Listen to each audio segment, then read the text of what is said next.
Have you ever wished you had a team of experts in your back pocket, able to explain public safety jargon when it just gets to be too much?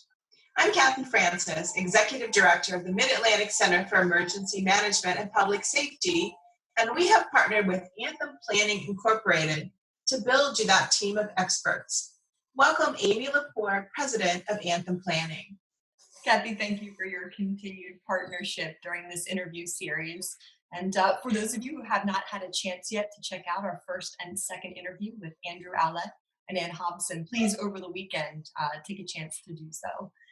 Anthem is thrilled to continue to bring this information to the audience and also to our client base, as so many of them are midstream on or planning technology upgrades. And today, to speak to those specific issues, we have Dylan Griffith here with us. Dylan, thank you for joining us. Yeah, of course. Thank you for having me.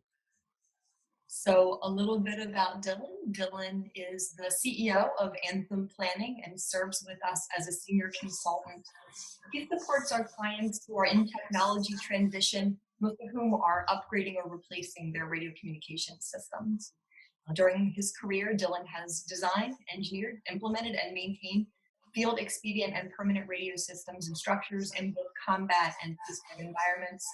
He served in the U.S. Army as an electronic warfare technician and radio transmissions operator.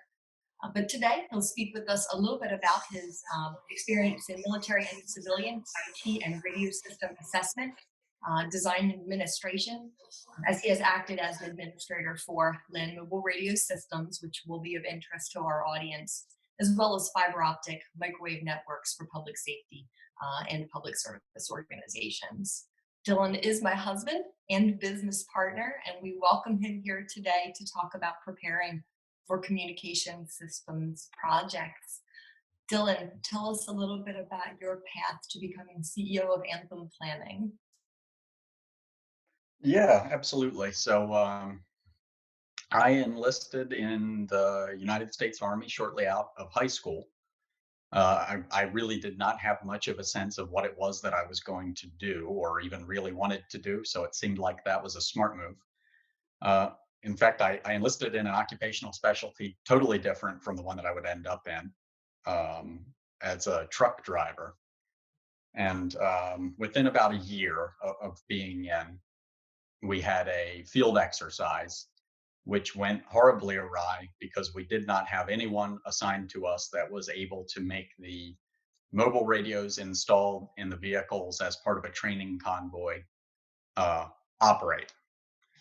And my then platoon sergeant, who would go on to be a mentor of mine for most of my adult life, just asked anyone who was nerdy enough to solve this problem. And I felt like I was that person. So I stepped up and I was able to find a resolution to that issue, get the training mission back on track. And that kind of set me on the trajectory for my life from there. I was sent to a number of training courses in order to redirect my occupational specialty to electronic warfare and radio communications. And that's what I did for the rest of my enlistment.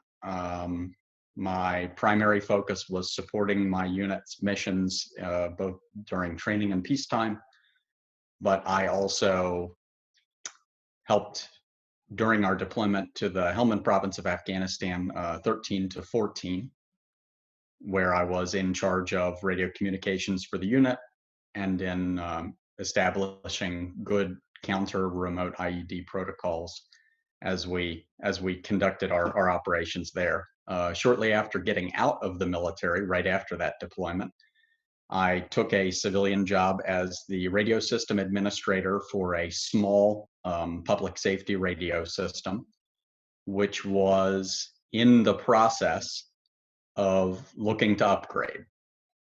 They wanted to take their small system and bring it up to something more modern with modern features and that would fulfill the needs of their public safety and private entities that relied on it.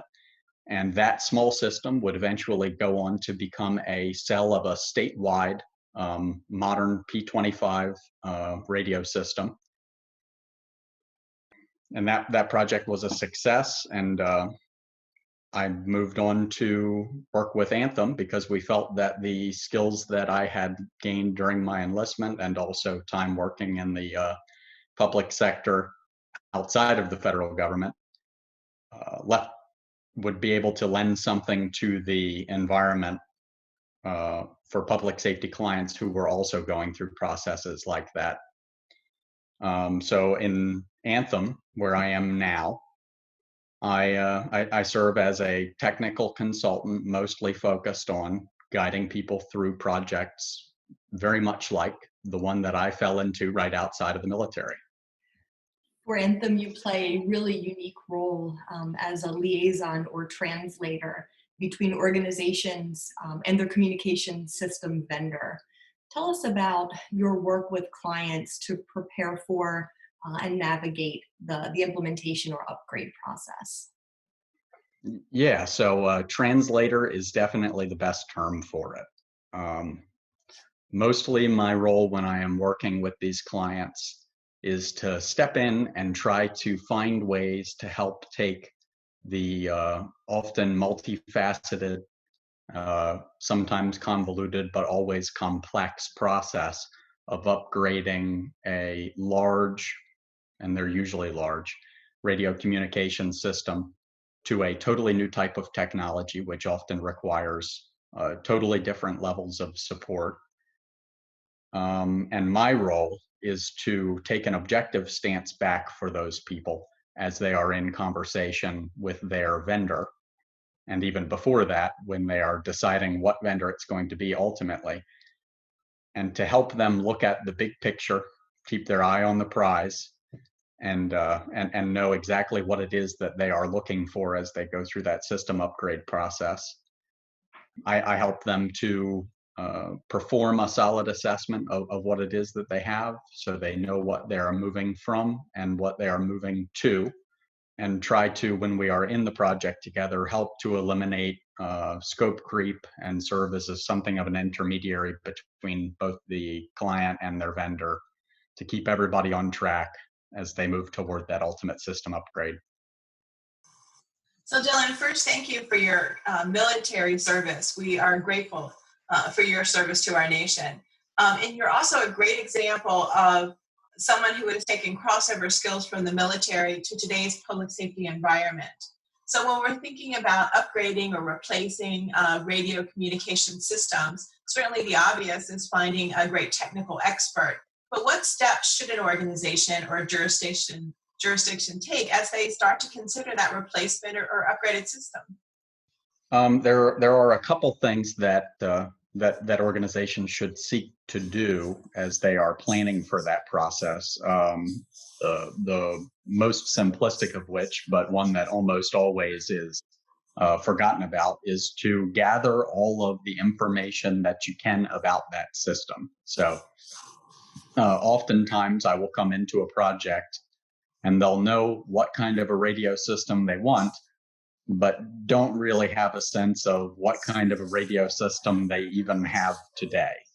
So one of the best things that someone could do who is looking to begin this process is to really gather all of the technical documents that they have about the radio system, any system infrastructure, architecture, layouts, anything that specifies the technical details of the radio system, as well as any recorded problems that may have arisen while it was in service. So any problem areas that have been unserved, or any needs that system failed to meet while they were moving toward that process of bringing a consultant on board.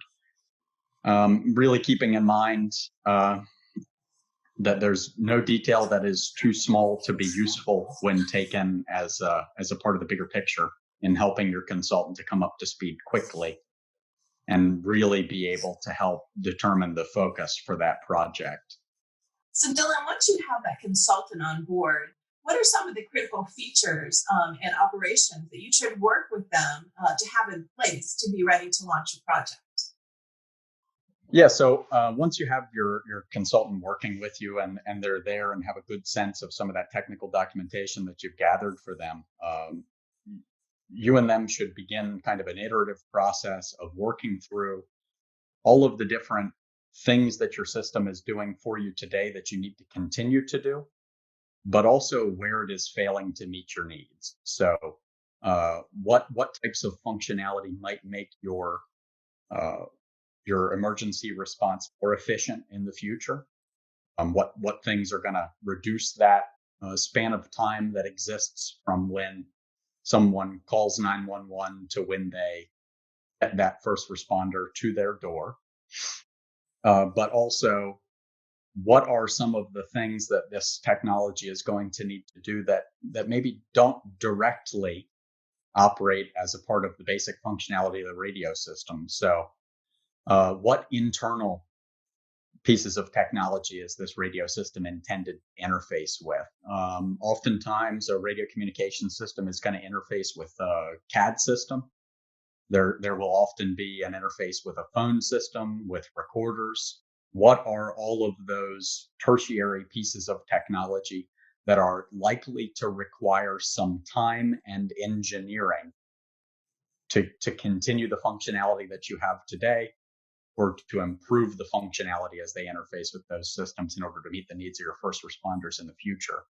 So just having a good sense of all of the different pieces of technology that the system needs to touch internally, but also externally.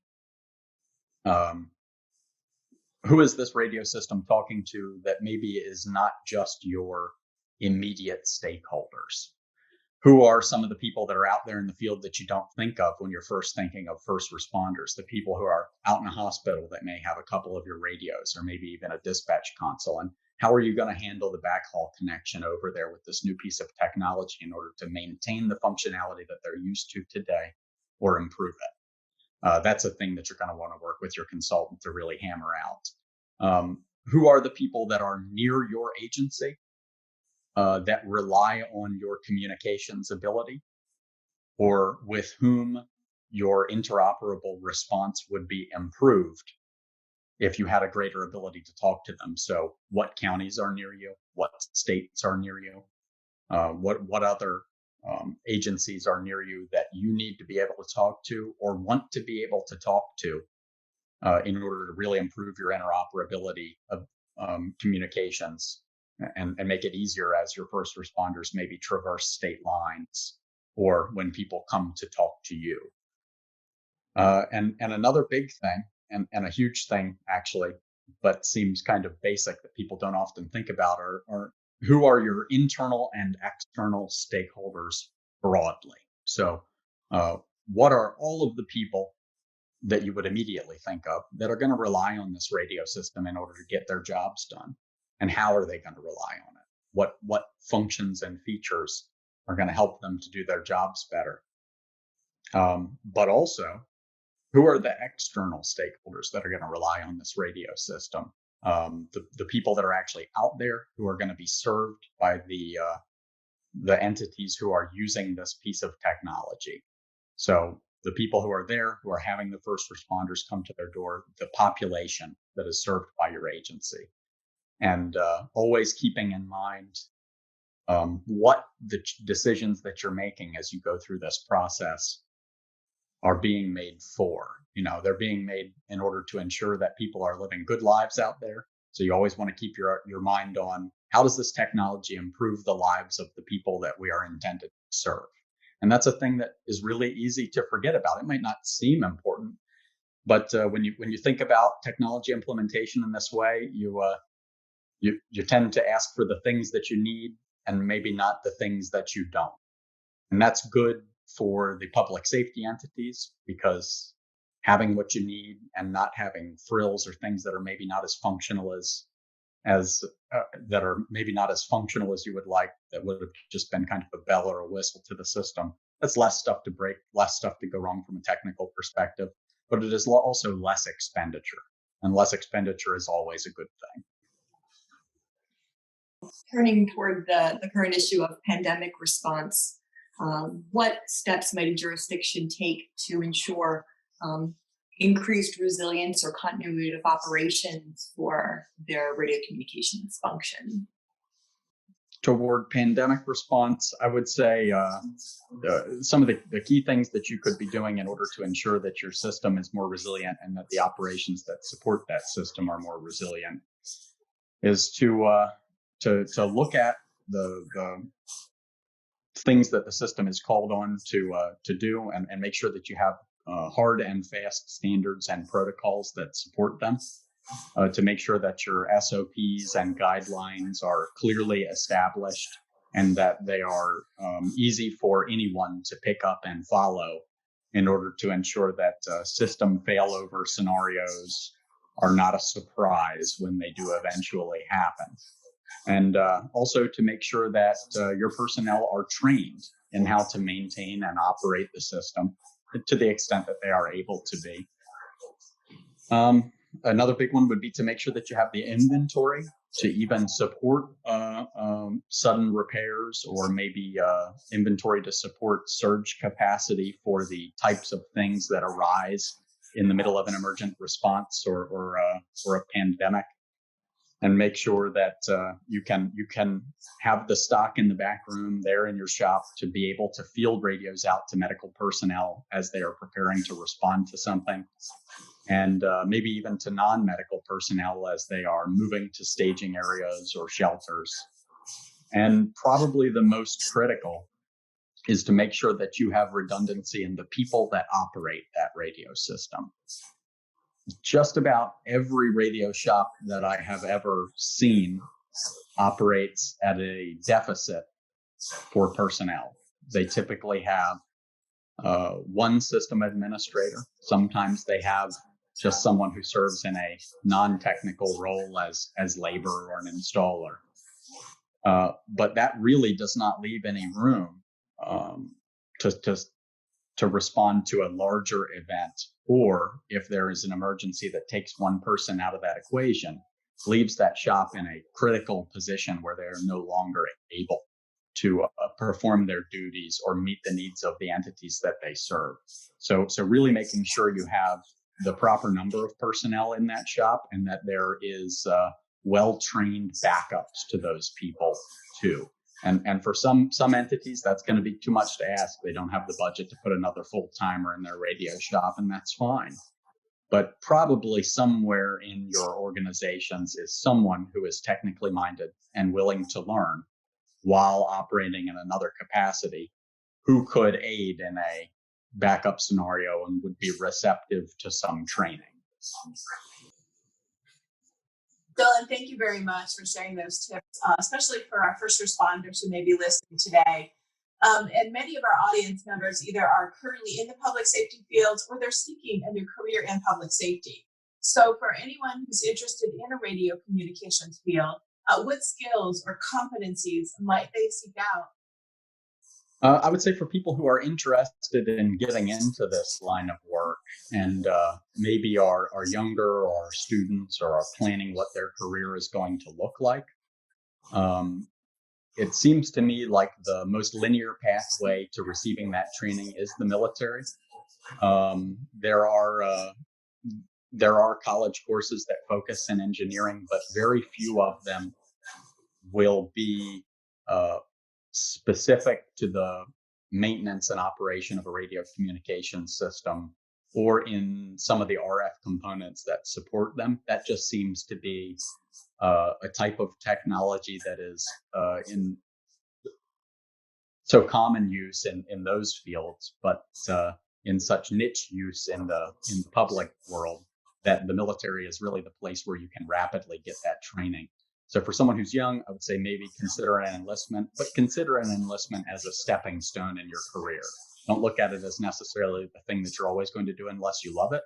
I think an enlistment in an RF-focused occupational specialty followed up with a degree in engineering would be a pretty killer 1-2 punch for getting into the RF world, system administration world, and really being able to perform those duties at a high level.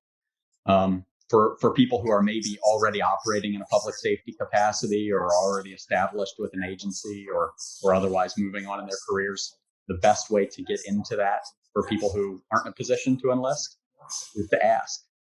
to ask your guys at your radio shop if they ever need any help, and to identify yourself as a person who is interested in learning more about it. As I had said before, almost all of these radio shops are operating at a deficit. I don't know many system administrators who would turn their nose up at an opportunity for an eager party to come in and help them out, especially if they are already up to speed in the public safety world. So talk to your radio shop, and once you've established that relationship with them, there are definitely some training pathways that you can pursue. Pretty much every major radio system vendor has really good and in-depth vendor training specific to their type of radio system that you can go through all the way up to the levels of master technician. You could be fully engaged in training with these entities for years if you wanted to be learning as much as you possibly could. So engage with your radio shop, let them know that you're interested, and maybe ask people if there's any way that you could get to some of these private training classes and secure some certifications. And that would be a pretty powerful tool for education. Dylan, thank you very much for joining us today, sharing your expertise, your time, and your knowledge about radio communications. And we certainly reinforce that those radio communications are often the lifeline between the first responder in the field and those who may support them. Thank you also to Anthem Planning. We have partnered to showcase the best and the brightest minds in the technology field to help break down those fast-moving technologies, keep tabs on industry trends, and to enhance your agency's ability to respond. Thank you. Thank you, Kathy. And thanks to your team. Yeah, thank you, everyone.